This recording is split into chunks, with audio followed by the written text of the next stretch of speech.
Whenever I explain this game to people, they always talk about Spore. Oh, that kind of reminds me of Spore. Meanwhile, I'm like, yeah, I have taste, so it reminds me of Odell Lake. Don't kid yourself. Odell Lake is like 5 times the game Spore will ever be. Remember, the MECC runs this bitch. We're just paying rent.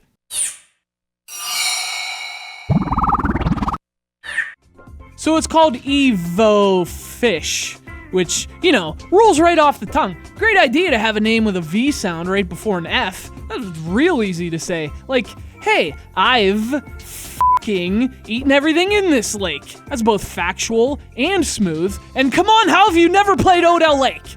Get out of here if you've never played Odell Lake. What do you know about the Dolly Varden, huh? You don't know nothing.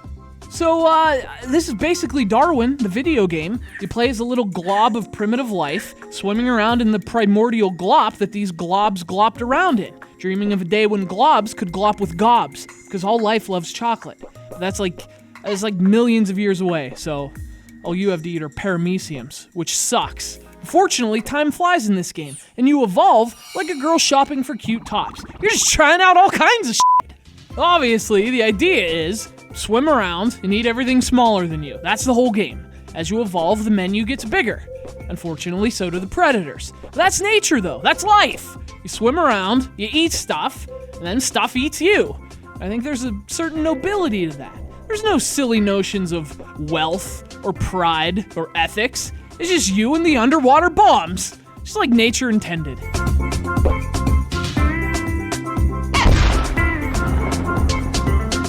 So, it's a really simple game. In fact, you watch it for 10 seconds, and you've basically seen the entire thing. Just change the fish. I mean, the game does give you little mini objectives along the way, but still, there's no strategy here, no depth. You just swim around, avoid bigger fish, eat smaller ones. And at first, that's enough. See, as you level up, you evolve. And at first, it happens so fast, things change at a nice pace.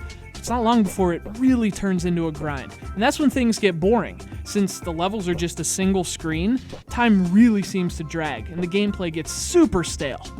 Evolving gets kind of old too. I mean, the only thing that really changes is the size. You get bigger, and you can eat more fish.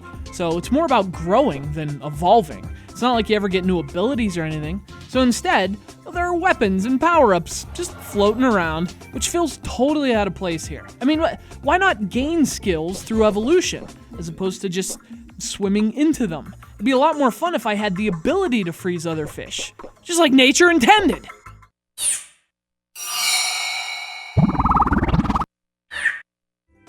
So, I mean, I like the arcade-style simplicity, but it could also use some depth and a better soundtrack. But at the very least, it is a nice package. You have 2 single-player modes, one of which is a classic time-based survival mode, and there's actually some great party modes too. So, for example, there's a 1-on-4 mode, where 4 players with Wii remotes take on a player with a gamepad, kind of like some of the games in Nintendo Land. And it's actually a lot more fun with other players. That simplicity really lends itself well to multiplayer, whereas it can feel a bit shallow when you're playing alone. It doesn't look like much, but it's not a bad little eShop game. And it's only $5. It looks good, it plays well, and at that price, it's actually not the worst choice if you're looking for more of that asymmetrical multiplayer that makes the Wii U so unique. It definitely has room for improvement, but hey, that's what evolution's all about. It's Evofish for the Nintendo Wii U. The spirit of the Dolly Varden lives on.